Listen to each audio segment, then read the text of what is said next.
राम राम जी सभी को। कैसे हो साथियों? उम्मीद करता हूँ सभी स्वस्थ होंगे। साथियों, आज मैंने जो क्वेश्चन कलेक्ट किए हैं वो क्वेश्चन बड़े ज़बरदस्त क्वेश्चन हैं। 2019 के अनेक पेपरों के अंदर वो क्वेश्चन आ चुके हैं।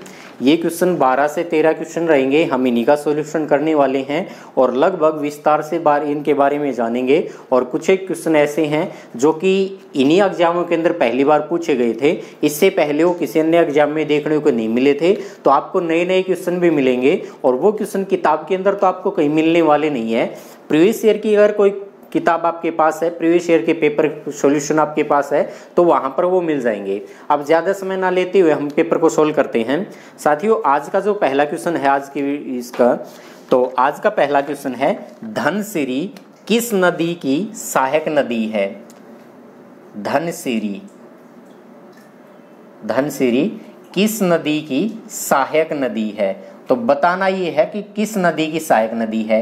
एक तो एग्जाम के अंदर ये क्वेश्चन पूछा गया तो उसमें ये वाला नाम लिख रखा था, मैं इसको यहाँ पर लिख लेता हूँ। किताब के अंदर ये नाम इस प्रकार से मिल जाता है, धनुश्री, तो ये नाम मिल जाता है। दोनों में कोई फर्क नहीं, पेपर में क्वेश्चन पूछा गया था। हम बात करते हैं MTS 5/8/2018 को पेपर हुआ था, उसमें ये क्वेश्चन आया था। ऑप्शन दे रखे हैं गंगा नदी, नर्मदा नदी, ब्रह्मपुत्र नदी और सिंधु नदी। तो साथियों, इस क्वेश्चन का उत्तर क्या आएगा? इस क्वेश्चन का उत्तर हो जाएगा ब्रह्मपुत्र नदी। ब्रह्मपुत्र नदी इस क्वेश्चन का सही उत्तर हो जाएगा। तो आंसर आ गया इसका ब्रह्मपुत्र नदी। अब साथियों, इस क्वेश्चन से संबंधित बहुत सारे फैक्ट निकल के आ जाएंगे और हम उन फैक्ट को एक एक करके समझते हैं। साथियों, मैं एक छोटा सा मैप बनाने की कोशिश करता हूँ।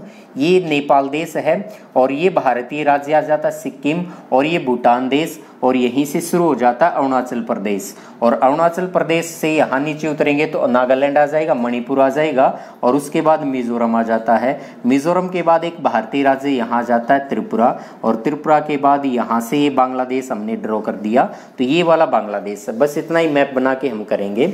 यहाँ तिब्बत देश जो है, उस तिब्बत देश में यहाँ पर एक झील पड़ती है जिस झील का नाम है मानसरोवर झील। सबको पता होगा मानसरोवर झील।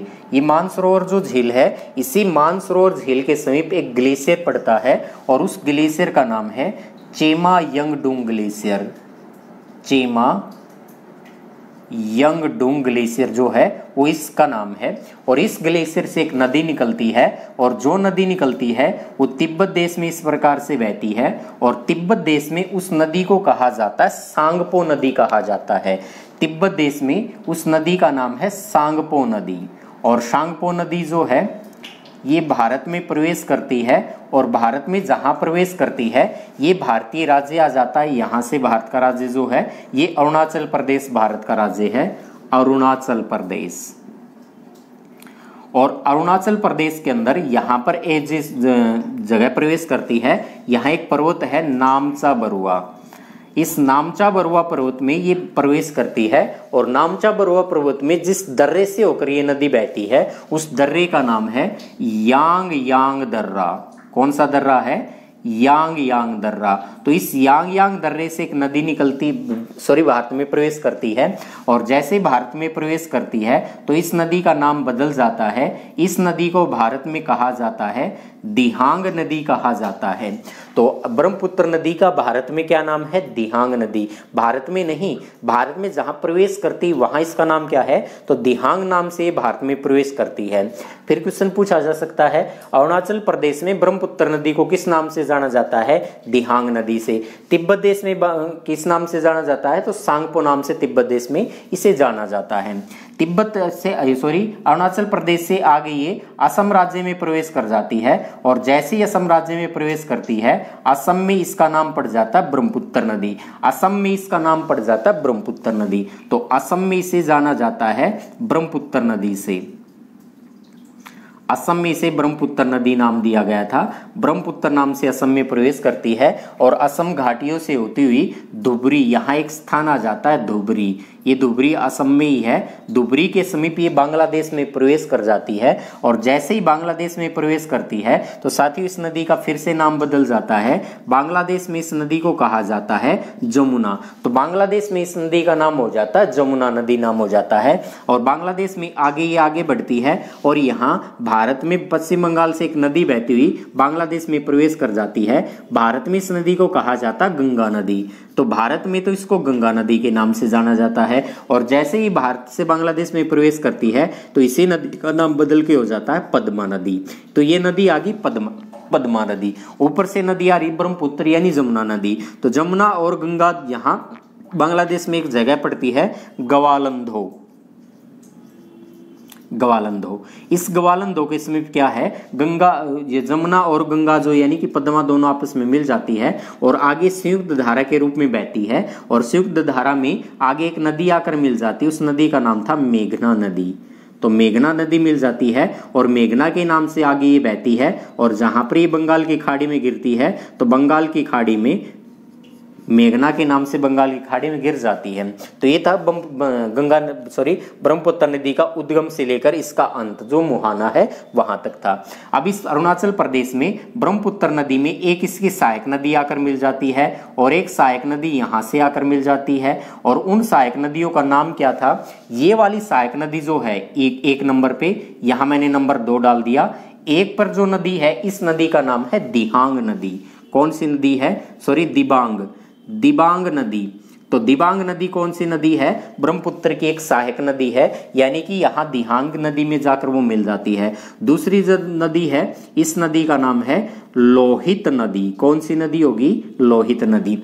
इस लोहित नदी को खूनी नदी के नाम से भी जाना जाता है, खूनी नदी। तो खूनी नदी कौन सी नदी है, लोहित नदी। इस लोहित नदी पर 2019 में एक पुल का निर्माण किया गया था जो भारत का सबसे लंबा नदी पुल था, जिस पुल का नाम रखा गया था भूपेन हजारिका सेतु। भूपेन हजारिका को जनवरी 2019 में भारत रत्न दिए जाने की घोषणा की थी, और लोहित नदी के ऊपर पुल बनाया गया, धोला को सदिया से जोड़ता है। ये पुल 9.125 किलोमीटर की इसकी लंबाई है। तो उसके बाद यहाँ पर एक पहाड़ी पड़ती है और उस पहाड़ी का नाम है, हाँ भाई, यहाँ पे एक पहाड़ी पड़ती है जिस पहाड़ी का नाम था ल्यासांग पहाड़ी। ये ल्यासांग पहाड़ी जो है, इसी ल्यासांग पहाड़ी से एक नदी निकलती है, एक नदी निकलती है, और उस नदी का नाम क्या है, उसी नदी का नाम था धनुसरी नदी, या फिर इसे धनुषिरी, जो कि पेपर में पूछा गया था। तो धनुषरी निकलती है और कहाँ पर, ब्रह्मपुत्र नदी में जाकर मिल जाती है। तो धनुषरी किस नदी की सहायक नदी है, ब्रह्मपुत्र की सहायक नदी है। अन्य फैक्ट भी जानेंगे जब हम, बहुत सारे फैक्ट जानेंगे। अभी तो ये थोड़ा सा है, ब्रह्मपुत्र नदी को जब हम ज्योग्राफी में पढ़ेंगे तो अनेक और भी इसके बारे में विस्तार से जानेंगे कि यहाँ से और 2 नदियां निकलती हैं, ऊपर से 3-4 नदियां और आकर निकलती है, और इस नदी पर कहाँ कहाँ पर क्या क्या बांध बनाए गए थे, नदी द्वीप भी है, नदी द्वीप कब बना था, कैसे बना था, सारी चीज हम उसके बारे में आगे पढ़ लेंगे। अगला क्वेश्चन हम लेके चलते हैं। अगला क्वेश्चन है, निम्नलिखित में से कौन भारत के राष्ट्रपति के चुनाव में भाग नहीं लेता। भारत के राष्ट्रपति के चुनाव में भाग कौन नहीं लेता, ये पेपर में क्वेश्चन पूछा गया था। तो मैं उसके ऑप्शन बता देता हूं, क्योंकि ये पीडीएफ आपको मिल जाएगी, और इस पेज की जो पीडीएफ है 12 से 13 क्वेश्चन जो मैंने यहाँ लिखे गए थे, इन सभी क्वेश्चन की आपको पीडीएफ मिल जाएगी। पीडीएफ के लिए मेरा टेलीग्राम चैनल है जीके बाय मंजीत सवाल, आप उस टेलीग्राम चैनल को ज्वाइन कर सकते हैं। उस टेलीग्राम चैनल पर मैंने बहुत सारी पीडीएफ डाल दी गई है, और आगे भी प्रत्येक पेपर की पीडीएफ आपको वहां पर मिल जाया करेंगी। तो आज शुरू करते हैं। ये दूसरा जो क्वेश्चन है कि निम्नलिखित में कौन भारत के राष्ट्रपति के चुनाव में भाग नहीं लेता। तो साथियों मैं केवल ऑप्शन बता देता हूं, क्योंकि ये क्वेश्चन आपके पास पहुंच जाएंगे पीडीएफ की फॉर्मेट में। तो पहला ऑप्शन दे रखा राज्य विधानसभा के निर्वाचित सदस्य, दूसरा ऑप्शन दे रखा लोकसभा के निर्वाचित सदस्य, तीसरा ऑप्शन दे रखा है राज्यसभा के निर्वाचित सदस्य, और चौथा ऑप्शन दे रखा संसद के मनोनीत सदस्य। तो साथियों इस क्वेश्चन का उत्तर आएगा संसद के मनोनीत सदस्य, वो इसका उत्तर हो जाएगा। इस क्वेश्चन से संबंधित बहुत सारे फैक्ट मैं साझा करना चाहता हूं, और उन बहुत सारे फैक्ट में से सबसे पहले मैंने लिख दिया यहां पर कि भारत के राष्ट्रपति के चुनाव में, भारत के राष्ट्रपति के चुनाव में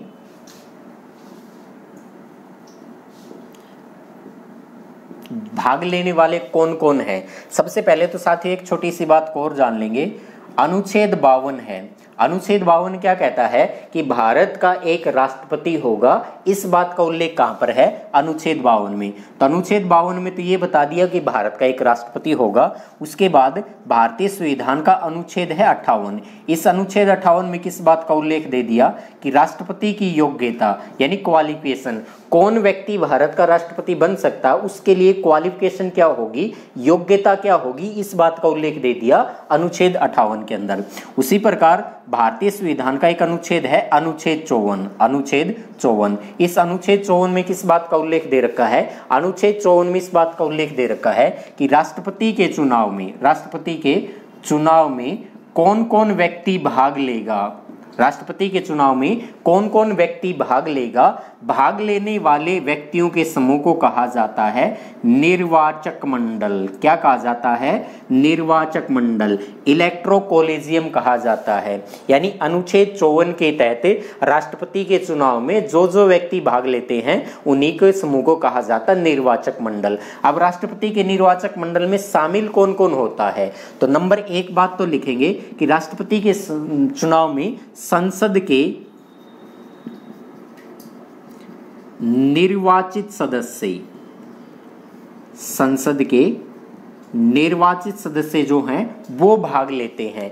जब संसद के निर्वाचित सदस्य भाग लेते हैं तो इसका मतलब संसद के 2 सदन हैं, एक लोकसभा और एक राज्यसभा। तो इन दोनों में से जो 545 सदस्य हैं, इन 545 में से 2 सदस्य भाग नहीं लेंगे, क्योंकि ये 2 सदस्यों को राष्ट्रपति क्या था? मनोनीत करता था। और ध्यान रखेंगे वर्तमान के अंदर इन 2 सदस्यों के मनोनयन का जो प्रावधान था उसको खत्म कर दिया। 126वां संविधान संशोधन विधेयक के द्वारा लोकसभा में 2 सदस्य जिनको राष्ट्रपति मनोनीत करता था उनके मनोनयन का प्रावधान क्या कर दिया? खत्म कर दिया है। तो ये 2 सदस्य भाग नहीं लेंगे। तो कितने सदस्य भाग लेंगे? 543 सदस्य भाग लेंगे। राज्यसभा के अंदर 245 सदस्य हैं, जिनमें से 12 सदस्यों को राष्ट्रपति क्या करता है? मनोनीत करता है। और जो जो मनोनीत होगा वो सदस्य भाग नहीं लेगा। केवल 233 सदस्य जो हैं ये निर्वाचित सदस्य हैं, और जो निर्वाचित सदस्य होगा वो भाग लेगा। तो इतना बात क्लियर होगी। उसके बाद नंबर 2 दिखना है। अब एक चीज का ध्यान करें, ये 2 सदस्य भाग अब नहीं लेंगे क्योंकि प्रावधान खत्म कर दिया। ये 12 सदस्य भाग क्यों नहीं लेंगे? क्योंकि ये 12 जो सदस्य हैं, इन 12 सदस्यों के अब जो प्रावधान किया गया था, 12 सदस्य जो मनोनीत किए गए थे, अब राष्ट्रपति ने इन 12 सदस्यों को मनोनीत कर दिया। और किसी राष्ट्रपति ने मनोनीत किया और दूसरे कार्यकाल के लिए अगर वही राष्ट्रपति फिर से चुनाव में भाग लेता है तो क्या वो व्यक्ति 12 सदस्य जो मनोनीत हुए थे, क्या वो राष्ट्रपति को दोबारा वोट नहीं डाल सकते? तो डाल सकते हैं। इसीलिए राष्ट्रपति जिन सदस्यों को मनोनीत करेगा उनको चुनाव में भाग लेने का मौका नहीं मिलेगा। तो केवल 233 सदस्य ये भाग लेंगे और 543 सदस्य ये भाग लेंगे। नंबर 2 क्या बात लिखनी थी कि राज्य विधानमंडल। अब साथियों विधानमंडल जो है इसके 2 तरह के विधानमंडल है, एक सदनीय भी है और द्विसदनीय भी है। यानी विधानमंडल में विधानसभा शामिल है, विधानसभा, और विधानसभा के बाद विधान परिषद शामिल है। साथियों एक चीज का ध्यान रखेंगे, विधान परिषद के सदस्य भाग नहीं लेते। विधानसभा परिषद के सदस्य भाग नहीं लेते। अब चाहे वो विधान परिषद के निर्वाचित सदस्य हो, चाहे विधान परिषद के मनोनीत सदस्य हो, विधान परिषद के सदस्य भाग नहीं लेंगे। बिल्कुल इस बात को ध्यान रखना। विधानसभा जो है, इस विधानसभा के निर्वाचित सदस्य भाग लेंगे। कौन से सदस्य भाग लेंगे? निर्वाचित सदस्य भाग लेंगे। मनोनीत सदस्य भाग नहीं लेंगे। मनोनीत वाले सदस्य भाग नहीं लेंगे। जैसे एग्जाम्पल के लिए मान के चलें, मैं बात कर रहा हूं अपने हरियाणा राज्य की। हरियाणा राज्य है, इस हरियाणा राज्य में विधानसभा की कितनी सीट हैं? तो साथियों आप सभी को पता है हरियाणा में विधानसभा की जो सीट हैं उनकी संख्या है 90+1। यानी प्रावधान कितना है? 90+1 का प्रावधान है। दोस्तों एक गलती मत कर लेना, इसको मैथ मत बना देना कि 90+1 91 हो गई ना। 90+1 की फॉर्मेट में ही रहेगा। अगर ऑप्शन में आपको दे रखा होगा 80, 90, 100, 100 या फिर 70, तो इनमें से उत्तर आपका 90 आ जाएगा। अगर ये फॉर्मेट दे रखा होगा तो आपका उत्तर ये होगा। 91 दे रखा हो तो 91 ऑप्शन में नहीं आएगा। आप ऐसे ही मान के चलेंगे कि 91 आ गया तो क्या करेंगे, नहीं आएगा यार 91। अगर 90+1 है, इस एक सदस्य को राज्यपाल जो है, राज्यपाल, ये राज्यपाल एक सदस्य को क्या कर सकता है, मनोनीत कर सकता है हरियाणा विधानसभा में। लेकिन आज तक हरियाणा की विधानसभा में किसी भी सदस्य को राज्यपाल के द्वारा मनोनीत नहीं हुआ है। अगर मनोनीत हो भी जाता तो मनोनीत वाला सदस्य भाग नहीं लेता। क्यों नहीं लेता? क्योंकि राज्यपाल खुद की नियुक्ति राष्ट्रपति से करवाता है। जो भी राज्य का राज्यपाल है उसकी नियुक्ति राष्ट्रपति करता है। राज्यपाल की नियुक्ति राष्ट्रपति करता है, और राज्यपाल जिसको मनोनीत करेगा तो ये तो पूरी की पूरी साइकिल एक ही होगी, यानी पूरी की पूरी चेन एक होगी। इसलिए राज्यपाल जिस भी सदस्य को मनोनीत करता है उसको राष्ट्रपति के चुनाव में भाग लेने का मौका नहीं मिलता। तो ये सदस्य भाग नहीं लेगा, और जो कि मनोनीत सदस्य होगा, केवल 90 सदस्य जो निर्वाचित हैं तो निर्वाचित ही सदस्य भाग लेंगे, मनोनीत सदस्य भाग नहीं लेंगे। तो ये मनोनीत सदस्य भाग कभी नहीं ले पाएंगे। तीसरी बात क्या ध्यान रखनी है? तीसरी बात ध्यान रखनी है दिल्ली और पांडिचेरी। दिल्ली और पांडिचेरी, पांडिचेरी को पुदुचेरी भी बोल दिया जाता है भाई साहब। तो पांडिचेरी जो है, पांडिचेरी के बारे में आपने सुना होगा, दिल्ली के बारे में, कि ये दोनों ऐसे केंद्र शासित प्रदेश हैं जिन केंद्र शासित प्रदेशों में विधानसभा भी है। और अगर विधानसभा है तो वहां मुख्यमंत्री भी है, और मुख्यमंत्री है तो वहां प्रशासन या उपराज्यपाल भी होता है, तो इनमें उपराज्यपाल भी है। तो यहां से जो निर्वाचित सदस्य होगा, निर्वाचित यानी कह सकते हैं दिल्ली और पांडिचेरी की विधानसभा, दिल्ली और पांडिचेरी की विधानसभा के निर्वाचित सदस्य भाग लेंगे। केवल और केवल कौन से सदस्य भाग लेंगे? निर्वाचित सदस्य भाग लेंगे। ये दिल्ली और पांडिचेरी की विधानसभा में जो मनोनीत सदस्य हैं वो भाग नहीं लेंगे। तो मनोनीत सदस्य का अगर जिक्र आएगा तो मनोनीत सदस्य भाग नहीं लेंगे, केवल कौन भाग लेगा? निर्वाचित सदस्य भाग लेगा। अब आपके दिमाग में एक चीज और भी आ गई होगी, और कौन सी चीज आ गई होगी यार? जम्मू एंड कश्मीर जो भारत का राज्य था, अब ध्यान रखिए यहां राज्य विधानमंडल का मैंने जिक्र किया है तो केवल 28 राज्यों का जिक्र किया है।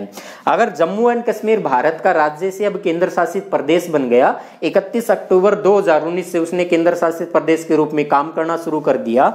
इस जम्मू कश्मीर के अंदर विधानसभा थी, जम्मू कश्मीर में विधानसभा थी, और साथियों जम्मू कश्मीर में विधान परिषद भी हुआ करती थी। अब जम्मू कश्मीर से विधान परिषद को तो खत्म कर दिया, पढ़ेंगे उसको पॉलिटिकल साइंस में, तो विधान परिषद को तो खत्म कर दिया। अब जम्मू कश्मीर की विधानसभा जो थी, उस विधानसभा का कार्यकाल 6 साल का होता था। कितना होता था? 6 वर्ष का होता था। अब इस 6 वर्ष के प्रावधान को भी खत्म कर दिया। जब जम्मू कश्मीर ने केंद्र शासित प्रदेश के रूप में काम करना शुरू किया तो वहां विधानसभा का गठन भी कर दिया। विधानसभा का कार्यकाल अब वहां 5 वर्ष होगा। जब अब तक तो विधान सभा का वहां पर इलेक्शन नहीं हुए हैं, जब भी इलेक्शन होंगे, जब भी चुनाव होंगे तो अगले 5 साल के लिए होंगे। 6 साल के प्रावधान को खत्म कर दिया। अब जम्मू कश्मीर की विधानसभा जो है, क्या इस विधानसभा के निर्वाचित सदस्य भाग लेंगे? क्या इस विधानसभा के निर्वाचित सदस्य भाग लेंगे? तो साथियों एकदम मैं आपको क्लियर कर देना चाहता हूं, एक जम्मू कश्मीर की विधानसभा के सदस्य भाग नहीं लेंगे। आज की तारीख तक 2 जून 2020 की तारीख तक, अगर आज की तारीख में अगर राष्ट्रपति का चुनाव होता, क्या आज की तारीख में ये चुनाव में भाग लेते? नहीं लेते। आपके दिमाग में तो ये क्वेश्चन आया होगा यार वहां विधानसभा के चुनाव नहीं लिए इसलिए भाग नहीं लेंगे। ना साथियों, ये बात गलत है। विधानसभा के चुनाव हो जाएंगे तो भी भाग नहीं लेंगे। क्यों नहीं लेंगे? क्योंकि दिल्ली और पांडिचेरी जो है इनके विधानसभा के निर्वाचित सदस्य भाग लेते हैं। ये क्यों भाग लेते हैं? कारण क्या है? ये इसलिए भाग लेते हैं कि 17वां संविधान संशोधन हुआ था, 17वां कॉन्स्टिट्यूशनल जो अमेंडमेंट हुआ था 1992, उस 1992 के द्वारा ये इनको प्रावधान कर दिया, इनको अधिकार दे दिया कि दिल्ली पांडिचेरी की विधानसभा के निर्वाचित सदस्य भाग लेंगे राष्ट्रपति के चुनाव में। किस संविधान संशोधन के द्वारा? 17वां संविधान संशोधन 1992 के द्वारा। जब तक अब तक विधानसभा जो जम्मू कश्मीर में है यार उसके लिए संसद ने तो कोई कानून नहीं बनाया है, कोई अमेंडमेंट नहीं हुआ है। जब तक हमारी संसद कानून नहीं बनाएगी, जब तक हमारी संसद कोई संविधान संशोधन नहीं करती, तब तक जम्मू कश्मीर की विधानसभा के ना तो निर्वाचित ना मनोनीत कोई भी सदस्य राष्ट्रपति के चुनाव में भाग नहीं ले पाएंगे। अगर ये हमारी संसद कानून बना देती है उसके बाद चुनाव में भाग लेंगे, उससे पहले नहीं। और आज की तारीख तक हमारी संसद ने कोई कानून नहीं बनाया है। आगे बात करते हैं, अगर आपसे पूछ लिया जाए कि राष्ट्रपति के चुनाव में क्या मनोनीत सदस्य अगर आपसे पूछ लिया जाए आंग्ल भारतीय, साथियों इस आंग्ल भारतीय को आप क्या बोलते हैं, एक और नाम से भी जानते हैं एंग्लो इंडियन। एंग्लो इंडियन, क्या साथियों ये एंग्लो इंडियन है जो आंग्ल भारतीय है, क्या ये राष्ट्रपति के चुनाव में भाग ले सकता है? क्या किसी आंग्ल भारतीय ने आज तक राष्ट्रपति के चुनाव में भाग लिया है? अधिकांश मित्रों का 99% मित्रों का तो आंसर सही आएगा। सही क्या आएगा कि ये भाग नहीं ले सकते। साथियों यही बात तो गलत है। ये आंग्ल भारतीय एंग्लो इंडियन जो है ये राष्ट्रपति के चुनाव में भाग ले सकते हैं या नहीं ले सकते, इसके बारे में हम तय नहीं कर सकते। हम केवल ये तय कर सकते हैं कि निर्वाचित सदस्य जो होगा वो भाग लेगा, निर्वाचित सदस्य जो होगा वो भाग लेगा, निर्वाचित सदस्य जो होगा वो भाग लेगा। अगर ये आंग्ल भारतीय है, अगर आंग्ल भारतीय, मैं आपसे एक बात साझा करता हूं, 2012 में राष्ट्रपति का चुनाव हुआ था और प्रणब मुखर्जी जो हैं, ये प्रणब मुखर्जी भारत के राष्ट्रपति बने थे, बिल्कुल बने थे। तो राष्ट्रपति के चुनाव 2012 में एक आंग्ल भारतीय ने राष्ट्रपति के चुनाव में भाग लिया था। तो उसने भाग कैसे ले लिया? जान पहचान का होगा इसलिए भाग ले लिया ना भाई, जान पहचान वाली बात नहीं है। भारतीय संविधान का अनुच्छेद 366 आंग्ल भारतीय को परिभाषित करता है, बाद में बात करेंगे। अब 2012 में एक डेरेक ओ ब्रायन एक आंग्ल भारतीय थे, एंग्लो इंडियन थे और राष्ट्रपति प्रणब मुखर्जी के चुनाव में इन्होंने भाग लिया था और प्रणब मुखर्जी को इन्होंने वोट भी डाला था। तो क्यों वोट डाल दिया, किस प्रकार वोट डाल दिया? भाई साहब बात इस प्रकार से समझनी है कि जो भी निर्वाचित सदस्य होगा वो राष्ट्रपति के चुनाव में भाग डाल लेगा। और डेरेक ओ ब्रायन है, ये पश्चिम बंगाल के अंदर आपने मुख्यमंत्री का नाम सुना है, ममता बनर्जी हैं और ममता बनर्जी की पार्टी का नाम है तृणमूल कांग्रेस। उसी तृणमूल कांग्रेस के ये राज्यसभा के सदस्य निर्वाचित होकर आए थे। अगर कोई व्यक्ति राज्यसभा या लोकसभा या राज्य विधानसभा के निर्वाचित होकर आएगा तो वो वोट भाग लेगा, क्योंकि निर्वाचित सदस्य भाग लेगा। यहाँ केवल मनोनीत सदस्य भाग नहीं ले रहा राज्यसभा का, निर्वाचित सदस्य तो भाग ले रहा कि नहीं ले रहा, और जो भी निर्वाचित सदस्य है वो भाग लेगा ये लेगा। और डेरेक ओ ब्रायन तृणमूल कांग्रेस के राज्यसभा के सदस्य निर्वाचित होकर आए थे, इसलिए राष्ट्रपति के चुनाव में भाग लिया। और भारत के अब तक के इतिहास के अंदर ये पहला आंग्ल भारतीय था और एकमात्र आंग्ल भारतीय है जिसने किसी राष्ट्रपति के चुनाव में भाग लिया।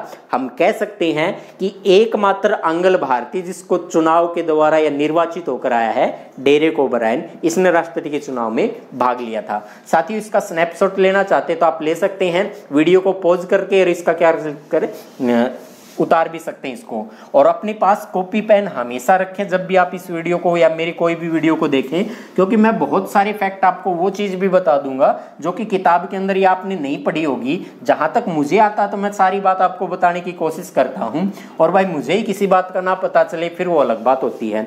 अगला क्वेश्चन हम देखते हैं क्या है। अगला क्वेश्चन है, निम्नलिखित में से कौन एक ब्लॉक पर्वत है? निम्नलिखित में से कौन एक ब्लॉक पर्वत है? कौन एक ब्लॉक पर्वत है? तो ब्लॉक पर्वत कौन सा है? साथियों पहले तो मैं बता देता हूं, ऑप्शन चल बता दूं इसके। ऑप्शन है पूर्वांचल, सतपुड़ा, हिमालय और भारत रेंज। ये चार इसके ऑप्शन हो गए। इन चार ऑप्शन के अकॉर्डिंग अगर मैं बात करूं तो पहले तो मैं ये बता देता हूं, पर्वत जो है पर्वत, ये पर्वत के प्रकार कितने हैं? तो पर्वत मुख्यतः 3 प्रकार के हैं और उन 3 प्रकार के पर्वतों में हम पढ़ने वाले हैं। नंबर 1 जो प्रकार है उसे कहा जाता है वलित पर्वत। वलित पर्वत, इन्हीं वलित पर्वतों को कहा जाता है मोड़दार पर्वत। मोड़दार पर्वत यानी वलित पर्वत, फोल्डेड जो माउंटेन है इन्हीं को कहा जाता है वलित पर्वत। वलित पर्वत किस प्रकार के पर्वत हैं?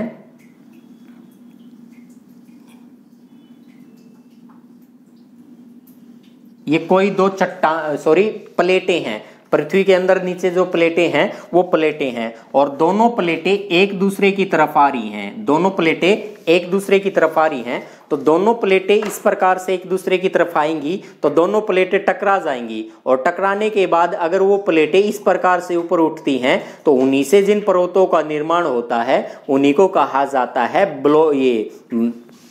वलित पर्वत या मोड़दार पर्वत, फोल्डेड माउंटेन। इसके उदाहरण हो जाएंगे, यानी प्लेटों के टकराने से इस प्रकार इनके ऊपर टकराएंगी तो इस प्रकार से ये जो ऊपर उठा हुआ भाग होगा वही क्या हो जाएगा? पर्वत हो जाएंगे। और किस प्रकार के पर्वत होंगे? वो वलित पर्वत कहलाएंगे। इस वलित पर्वत में मैं कुछ उदाहरण बता देता हूं आपसे। वलित पर्वत के उदाहरण में नंबर 1 तो आप याद रखेंगे हिमालय। हिमालय पर्वत, हिमालय पर्वत जो कि विश्व का सबसे ऊंचा पर्वत है, ये एक वलित पर्वत का उदाहरण है। इन्हीं वलित पर्वतों को एक नया पर्वत भी कहा जाता है। नया पर्वत जो है वो यही पर्वत है और विश्व का सबसे नया पर्वत के अंदर हम हिमालय पर्वत को भी पढ़ते हैं। एक पर्वत है एंडीज पर्वत। एंडीज पर्वत, एंडीज पर्वत जो है ये दक्षिण अमेरिका महाद्वीप के अंदर है। एक पर्वत का नाम है रॉकी पर्वत। ये रॉकी पर्वत जो है ये किस महाद्वीप में है? ये उत्तरी अमेरिका महाद्वीप में है। एक नंबर 4 पे हम पढ़ लेते हैं आल्प्स पर्वत। आल्प्स पर्वत, और एक पर्वत का मैं नाम दे देता हूँ यहाँ पर नंबर 5 में यूराल पर्वत। ये दोनों के दोनों जो पर्वत हैं ये यूरोप महाद्वीप के अंदर है, यूरोप के पर्वत हैं। तो ये किस प्रकार के पर्वत के उदाहरण है? वलित पर्वत के उदाहरण है। नंबर 2 में कर देता हूं भ्रंश पर्वत।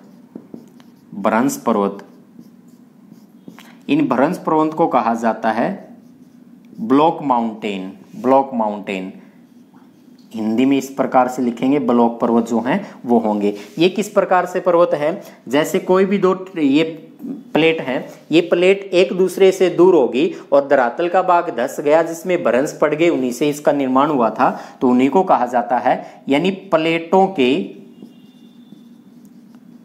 दूर हटने से, प्लेटों के दूर हटने से जिन पर्वतों का निर्माण हुआ उन्हें कहा गया था भ्रंश पर्वत। मैं कुछ उदाहरण लिख लेता हूं।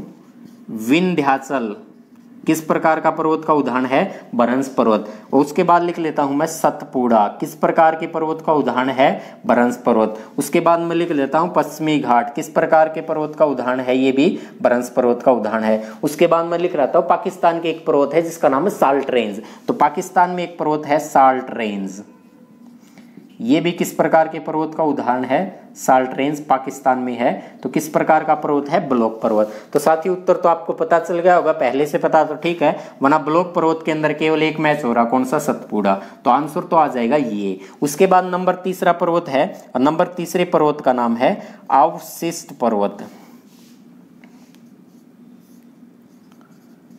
अवशिष्ट पर्वत जिन्हें रेजिडुअल माउंटेन कहा जाता है। ये किस प्रकार के माउंटेन है तो ये पर्वत पहले से ही, ये पर्वत किस प्रकार के पर्वत हैं? अगर कोई भी पर्वत है उसके ऊपर अगर तेज मूसलाधार बारिश हो रही है, लगातार बारिश भी होती है और धूल मिट्टी के कारण, पत्थर कंकड़ ऊपर से टूटने के कारण, टेम्परेचर यानी जलवायु में परिवर्तन होने के कारण, तापमान में वृद्धि होने के कारण इस प्रकार से वो पर्वत टूटने लग जाते हैं और टूटने लग जाते हैं, उनका आकार रंग रूप बदल जाता है और जो नया स्ट्रक्चर तैयार होता है, नई संरचना जो बनती है, उन्हीं नई संरचना को कहा जाता है अवशिष्ट पर्वत। तो ये 3 प्रकार के पर्वत थे। सतपुड़ा किस प्रकार पर्वत है? भ्रंश पर्वत या ब्लॉक माउंटेन। इस क्वेश्चन का उत्तर आ जाएगा सतपुड़ा। साथियों अगला क्वेश्चन देखते हैं।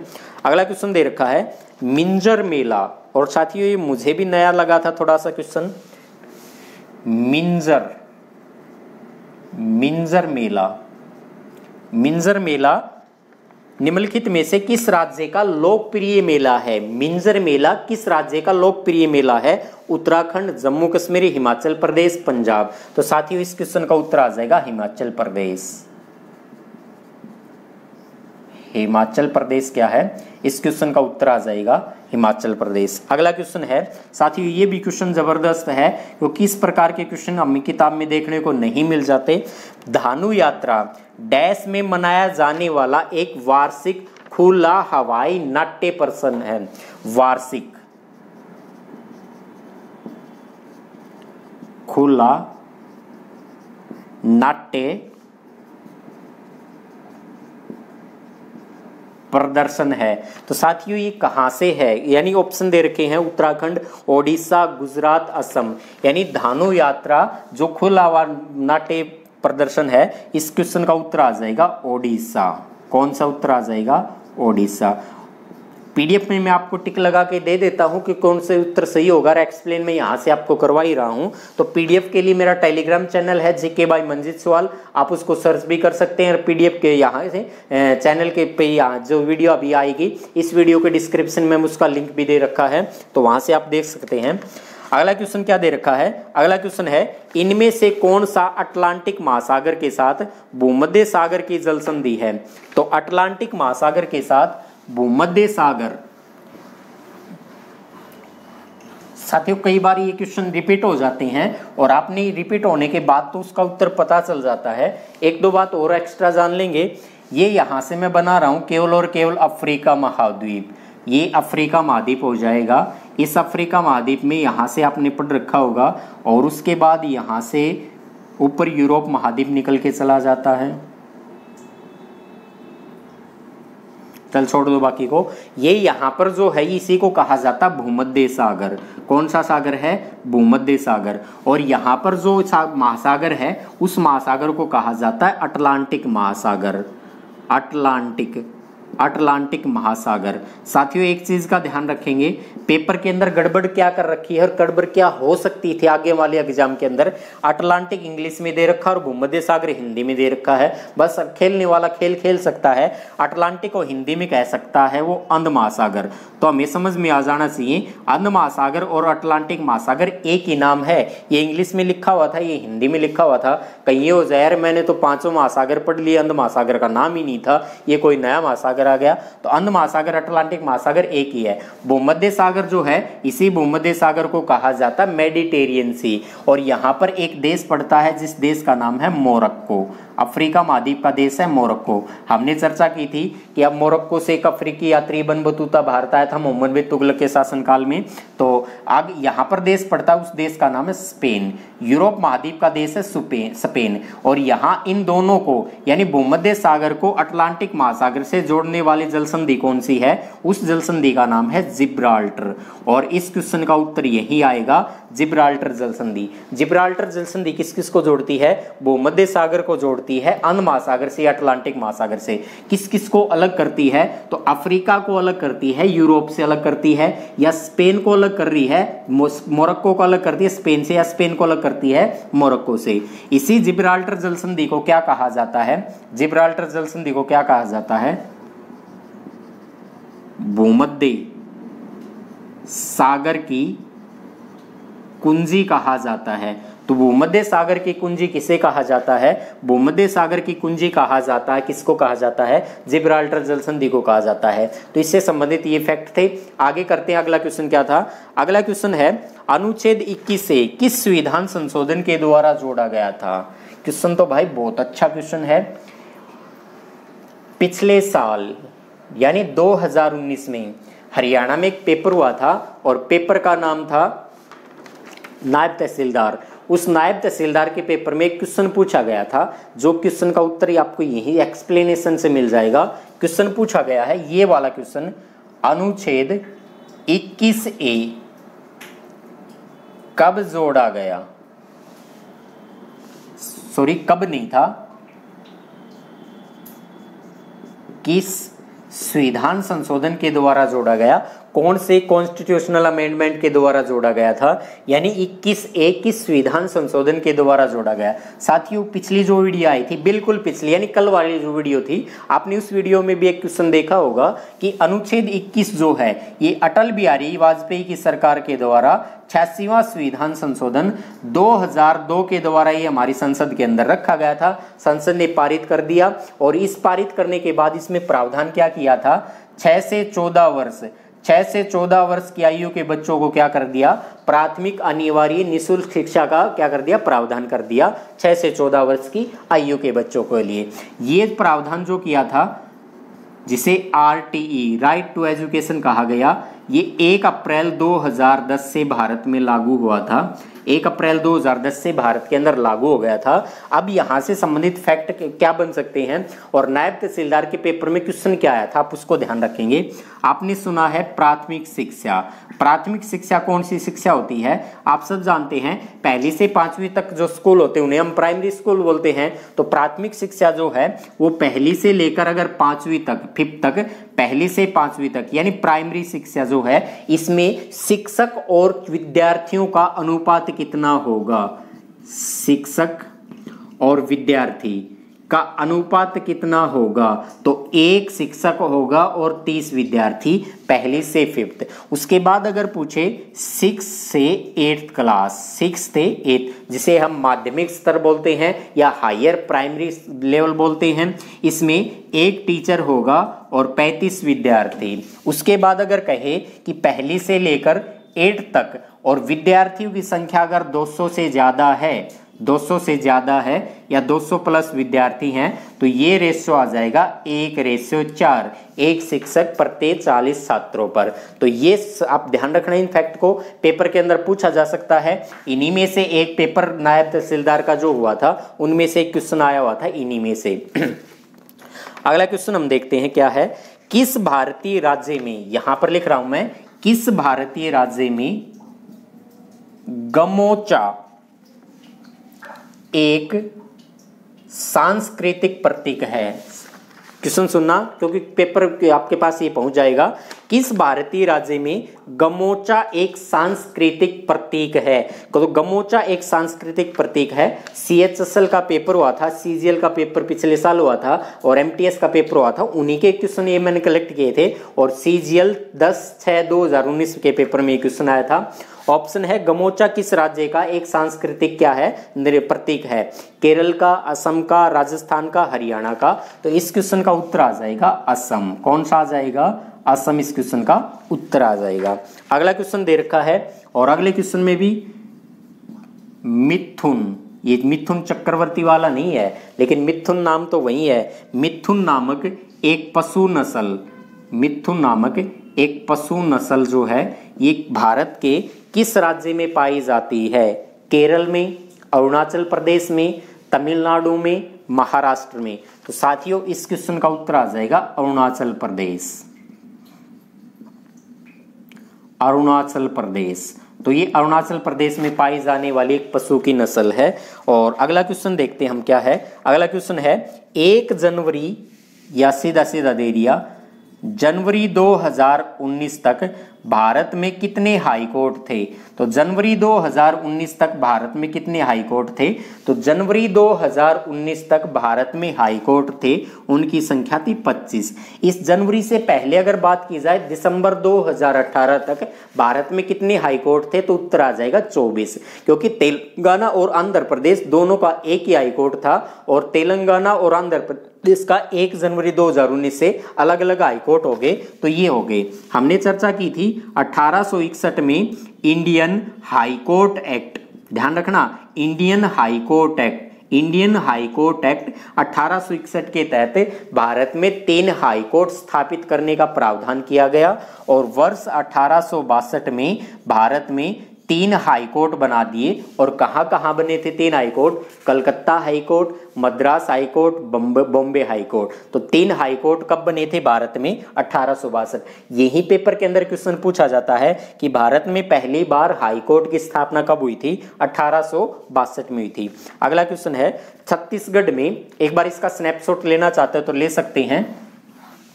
छत्तीसगढ़ में डैश झरने को भारत का नियाग्रा जलप्रपात भी कहा जाता है। क्वेश्चन तो भाई बहुत अच्छा है। तो छत्तीसगढ़ के अंदर किस एक झरने को, छत्तीसगढ़ में किस एक झरने को नियाग्रा जलप्रपात कहा जाता है? नियाग्रा जलप्रपात कहा जाता है। तो साथियों इस क्वेश्चन के ऑप्शन दे रखे। एसएससी सीपीओ सब इंस्पेक्टर का पेपर हुआ था 16/3/2019, उस पेपर में ये क्वेश्चन आया था। पहला ऑप्शन दे रखा था हेब्बे, दूसरा ऑप्शन दे रखा दूध सागर, तीसरा ऑप्शन दे रखा था मैगोड और चौथा ऑप्शन दे रखा चित्रकूट। तो साथियों इस क्वेश्चन का उत्तर जो आ जाएगा वो आ जाएगा चित्रकूट। चित्रकूट जो है इस क्वेश्चन का सही आंसर आ जाएगा चित्रकूट। ओके, आंसर का तो पता चल गया चित्रकूट। आखिर फिर ये आ जाएगी नियाग्रा जलप्रपात कहा जाता है, इसका मतलब नियाग्रा जलप्रपात कहीं और होगा, तभी तो इसको छत्तीसगढ़ में भारत का नियाग्रा जलप्रपात कहा जाता है। तो नियाग्रा जलप्रपात के बारे में साथियों एक बात जान लेंगे। और क्या बात जान लेंगे? एक तो पहले ये बात जान लेंगे 49वीं समानांतर रेखा, 49वीं समानांतर रेखा। साथियों सबको पता होगा 49वीं समानांतर रेखा है वो यूएसए और कनाडा, यूएसए व कनाडा के बीच क्या है? अंतरराष्ट्रीय सीमा रेखा का नाम है। अंतरराष्ट्रीय क्या है? सीमा रेखा का नाम है यूएसए और कनाडा के बीच। अब यूएसए और कनाडा के बीच 49वीं समानांतर रेखा है। फिर आपने पढ़ा होगा कि विश्व की सबसे बड़ी मीठे पानी की झील कौन सी है? तो सुपीरियर झील है। वो सुपीरियर झील 5 झीलों के पास स्थित झील है जी, ग्रेट लेक्स, जिन्हें महान झील कहा जाता है। ये महान झील में 5 झीलें हैं और पांचों झीलों के जब आप मैप पर देखेंगे स्थिति को तो एक हाथ की 5 उंगलियों की तरफ दिखाई देती है, जिसे फिंगर लेक्स भी कहा जाता है। फिंगर लेक्स कहा जाता है। इस फिंगर लेक्स के अंदर 5 झीलें, कौन कौन सी 5 झीलें हैं? एक झील का नाम है लेक सुपीरियर, यानी सुपीरियर झील, विश्व की सबसे बड़ी मीठे पानी की झील है। उसके बाद एक और झील आ जाती है, उस झील का नाम क्या है? सुपीरियर झील है, ह्यूरन झील है, ह्यूरन झील। एक झील आ जाती है जिस झील का नाम है मिशिगन झील, मिशिगन झील। एक झील आ जाती है जिस झील का नाम है ईरी झील। दोस्तों इमली ईरी है ये, कोई इसको दूरी पढ़ ले मैथमेटिक्स वाला। और एक यहाँ पर झील है जिस झील का नाम है ओंटारिया झील, ओंटारिया या ओंटारियो झील है, ये इस झील का नाम है। तो ये 5 झील हैं। 49वीं समानांतर रेखा जो है 49वीं समानांतर रेखा इस प्रकार से गई हुई है। 49वीं समानांतर रेखा, ये 49वीं समानांतर रेखा इन 4 झीलों के मध्य से गुजरती है। इसका मतलब हमें समझ में आ गया। और क्या समझ में आ गया? ये 4 जो झील हैं, ओंटारियो झील, ईरी झील, ह्यूरन झील, मिस सुपीरियर झील, ये कनाडा और यूएसए के बॉर्डर पर हैं। और मिशिगन झील है, ये पूर्णतः कहाँ पर है? ये पूर्णतः यूएसए के अंदर है, पूर्णतः संयुक्त राज्य अमेरिका में है। डोनाल्ड ट्रंप जहाँ के क्या है राष्ट्रपति, वो वाला यूएसए है ये। और यहाँ पर अगर बात की जाए तो ये नहर के द्वारा आपस में जुड़ी हुई है नहर सारी। और यहाँ पर जो नहर है उस नहर का नाम है सू नहर। तो सू नहर के द्वारा ये एक दूसरे के साथ जुड़ी हुई हैं दोनों। उसके बाद यहाँ से बात करते हैं केवल, और ये दोनों हैं, ये दोनों एक वेलैंड नहर से जुड़े हुए हैं। वेलैंड नहर से जुड़ी हुई है कौन सी? ओंटारियो झील और ईरी झील। इस ओंटारियो झील से एक नदी निकलती है और उस नदी का नाम है सेंट लॉरेंस नदी।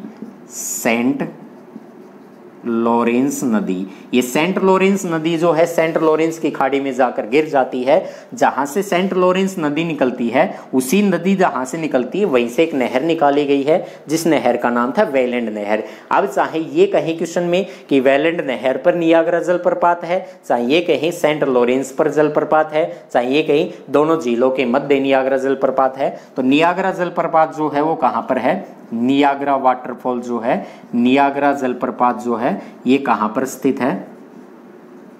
तो समझ में आ गया वो कहाँ पर है, यूएसए और कनाडा के सीमा पर जो ये दोनों झील हैं, इन्हीं दोनों झीलों में एक तो नहर जोड़ती है दोनों को, वेलैंड नहर। ऑप्शन में आपको वेलैंड नहर मिले तो नियाग्रा जलप्रपात कहाँ है, वेलैंड नहर पर। अगर ऑप्शन में आपको मिले कि सेंट लॉरेंस नदी पर है तो सेंट लॉरेंस उत्तर हो जाएगा, लेकिन दोनों ऑप्शन में कभी नहीं मिलेंगे, इसको दिमाग से आप निकाल के चलेंगे। अगला क्वेश्चन देखते हैं क्या होगा। अगला क्वेश्चन है भाई, कहाँ गया अगला क्वेश्चन, हाँ, म्यांमार के साथ भारत की पूर्वी सीमा पर कौन सा पहाड़ स्थित है। म्यांमार की सीमा पर, म्यांमार की सीमा पर, तो साथियों म्यांमार की सीमा पर भारत का पहाड़ पूछा गया था। तो एक बार ऑप्शन मैं आपको बता दूं, ऑप्शन है सतपुड़ा, विंध्य, काराकोरम और पूर्वांचल। तो साथियों इसका उत्तर तो आ जाएगा पूर्वांचल। और पूर्वांचल में किस प्रकार आ जाएगा, मैं केवल यहाँ से बना रहा हूँ सिक्किम, और सिक्किम से आगे यहाँ से देखेंगे तो अरुणाचल प्रदेश आ जाएगा। अरुणाचल प्रदेश से नीचे आएंगे तो नागालैंड, मणिपुर और ये मिजोरम, फिर त्रिपुरा, बांग्लादेश, बस इतना ही बना रहे हैं, क्योंकि यहाँ पर जो देश है उसी को कहा जाता है म्यांमार। तो ये वाला देश है म्यांमार। साथियों एक बार तो ये ध्यान रखें, म्यांमार जो है इसका प्राचीन नाम क्या था, पुराना नाम, तो म्यांमार का पुराना नाम था वो था इसका बर्मा। 1937 के अंदर ये भारत से, जो भारत का हिस्सा था, भारत के धरातल के साथ जुड़ा हुआ था, तो ये अलग हो गया था। उसके बाद बात करते हैं जो म्यांमार है, यहाँ पर भारत का जो राज्य है उस राज्य का नाम है अरुणाचल प्रदेश। अरुणाचल प्रदेश, अरुणाचल प्रदेश। यहाँ पर भारत का राज्य है उस राज्य का नाम है नागालैंड। नागालैंड से नीचे भारत का जो राज्य है उस राज्य का नाम है मणिपुर, और मणिपुर से नीचे जो राज्य है उसका नाम है मिजोरम। मिजोरम, और मिजोरम के साथ इधर जो निकलता है ये त्रिपुरा है, लेकिन बस 4 के पढ़ेंगे क्योंकि इन चारों की सीमा म्यांमार के साथ लगती है। म्यांमार के साथ 1643 किलोमीटर की सीमा लगती है भारत की, और भारत के 4 राज्य म्यांमार के साथ सीमा बनाते हैं। कौन कौन से 4 राज्य हैं, अरुणाचल प्रदेश, नागालैंड, मणिपुर और मिजोरम। कितनी सीमा लगती है, 1643 किलोमीटर की सीमा लगती है। अब यहाँ से अगर देखेंगे तो म्यांमार, यहाँ पर जो अरुणाचल प्रदेश है, इस अरुणाचल प्रदेश में एक पहाड़ी है और उस पहाड़ी को कहा गया था पटकई बम। कौन सा बम, पटकई बम। और नागालैंड के अंदर जो पहाड़ी हैं उन्हीं पहाड़ियों को कहा गया था नागा पहाड़ियाँ, नागा पहाड़ी, नागा पहाड़ी। उसी प्रकार मिजोरम के अंदर जो पहाड़ी हैं उन्हीं को कहा गया मिजो हिल्स, सॉरी मणिपुर है ये, मणिपुर जो है, इस मणिपुर में जो पहाड़ी है उन्हें कहा गया मणिपुरी हिल्स, मणिपुरी पहाड़ी, पहाड़ी। और उसी प्रकार मिजोरम में है, इन्हीं कहा गया मिजो हिल्स, मिजो पहाड़ी, लुसाई के नाम से भी जानते हैं। आगे देखते हैं हम क्या है। अब आपने पढ़ा होगा कभी ना कभी हिमालय पर्वत, हिमालय पर्वत पढ़ा था, हिमालय पर्वत। इसी हिमालय पर्वत की अगर लंबाई की बात की जाए तो हिमालय पर्वत लगभग क्या है, 2500 किलोमीटर के आसपास इसका लंबाई है। लेकिन हिमालय पर्वत को जब हम 3 भागों में बांट के पढ़ते हैं तो हिमालय पर्वत की लंबाई 2400 किलोमीटर है। तो 100 किलोमीटर का जो झोल रह गया, यानी 100 किलोमीटर जो नहीं रहा, तो हिमालय पर्वत जैसे यहाँ से टर्न हो जाता है, तो ये चारों को चारों जो भाग है ये हिमालय का ही भाग है, और हिमालय के 100 किलोमीटर वाली इस भाग को कहा जाता है पूर्वांचल, पूर्वांचल की पहाड़ी, पूर्वांचल की पहाड़ी। तो इस क्वेश्चन का उत्तर आ जाएगा पूर्वांचल, जो डी ऑप्शन में दे रखा था। तो यहाँ से संबंधित और क्या फैक्ट जान सकते हैं हम, यहाँ से जान सकते हैं म्यांमार की जो है नीचे, म्यांमार, तो ये यहाँ पर बांग्लादेश आ जाएगा। बांग्लादेश से नीचे यहाँ पर पड़ता है बंगाल की खाड़ी। इसी बंगाल की खाड़ी में यहाँ पर द्वीप आ जाते हैं, जिसमें द्वीप का नाम है अंडमान। तो अंडमान निकोबार बंगाल की खाड़ी में स्थित द्वीप है। अगर पूछ लिया जाए यहाँ से जो देश शुरू होता है उसी देश का नाम है म्यांमार। अगर पूछ लिया जाए अंडमान निकोबार के सबसे नजदीक देश कौन सा है, तो म्यांमार जो देश है ये अंडमान निकोबार के सबसे समीप देश का नाम है। अगर पूछ लिया जाए कि अंडमान निकोबार के सबसे दक्षिणतम द्वीप जो है, सबसे दक्षिणतम जो बिंदु है उसके सबसे समीप अगर देश कौन सा, तो इंडोनेशिया उसका उत्तर हो जाएगा। लेकिन अंडमान निकोबार के यहां से सबसे समीप कौन सा है, म्यांमार। और इंदिरा पॉइंट जिसके कहा जाता है, पिग्मेलियन पॉइंट कहा जाता है, उसके नंबर पूछेगा तो इंडोनेशिया जाएगा। म्यांमार जो है, इस म्यांमार में भारत ने एक यहाँ पर बंदरगाह बनाई है, उस बंदरगाह का नाम क्या है, तो भारत ने म्यांमार के अंदर एक सितवे बंदरगाह का निर्माण किया है। सितवे बंदरगाह का निर्माण कहा किया है भारत ने, म्यांमार के अंदर किया है। और क्या फैक्ट हो सकते हैं यहाँ से, और फैक्ट ये हो सकते हैं, एक क्वेश्चन पूछा जा सकता है पेपर में, operation all out, operation all out का संबंध किससे है? तो साथियों ऑपरेशन ऑल आउट जो है, इस ऑल आउट का संबंध है भारतीय सेना और म्यांमार की सेना, भारतीय सेना और म्यांमार की सेना के द्वारा रोहिंग्याओं के लिए चलाया गया एक ऑपरेशन था जिसको नाम दिया गया ऑपरेशन ऑल आउट। इसके साथ बस एक बात और कर लेते हैं, ऑपरेशन सहायता का संबंध किससे है? तो ऑपरेशन सहायता जो है ये बांग्लादेश में चलाया गया, बांग्लादेश, ऑपरेशन सहायता जो है ये बांग्लादेश में चलाया गया था। रोहिंग्याओं की मानवता के लिए जो ऑपरेशन चलाया गया था, रोहिंग्या एक मुस्लिम जनजाति है, जैसे मुस्लिम में आपने पढ़ रखा होगा सिया है, सुन्नी है, अहमदिया है, उसी प्रकार रोहिंग्या है, ये भी मुस्लिम है। तो इस प्रकार से हमने इस फैक्ट को जान लिए सारे, लगभग कोशिश की है कि बहुत सारा विस्तार से बताने की, लेकिन ज्योग्राफी में पढ़ेंगे तो यही क्वेश्चन से हम बहुत ज्यादा क्वेश्चन भी निकाल लेंगे। अगला क्वेश्चन मैं करता हूँ, लास्ट क्वेश्चन है हमारी इस वीडियो का। अगला क्वेश्चन लास्ट क्वेश्चन है, पंडित बुद्धादित्य, बिल्कुल सही है भाई साहब, पंडित बुद्धादित्य मुखर्जी, सुना क्या किसी ने ये नाम? मैंने तो पहली बार सुन रहा हूँ भाई इसका। पंडित बुद्धादित्य मुखर्जी निम्नलिखित में से किस वाद्य यंत्र से जुड़े हुए हैं? इनका संबंध पूछा था, तो किस वाद्य यंत्र से इनका संबंध था? तो साथियों ऑप्शन के अकॉर्डिंग मैं इसका सीधा उत्तर ही बता देता हूँ, सितार है। ऑप्शन दे रखा था तबला, सितार, वीणा, बांसुरी, तो इनका संबंध किससे है? सितार से है। सितार भारत का अगर पूछा जाए कि भारत का राष्ट्रीय वाद्य यंत्र, भारत का राष्ट्रीय वाद्य यंत्र, तो भारत का राष्ट्रीय वाद्य यंत्र कौन सा है? तो भारत का राष्ट्रीय वाद्य यंत्र भी कौन सा है? सितार वाद्य यंत्र है। तो साथियों आज के लिए इतना ही। जय हिंद, जय भारत, जय हरियाणा, जय हरियाणवी। वीडियो पसंद आई तो वीडियो को लाइक और शेयर करना बिल्कुल भी ना भूलें।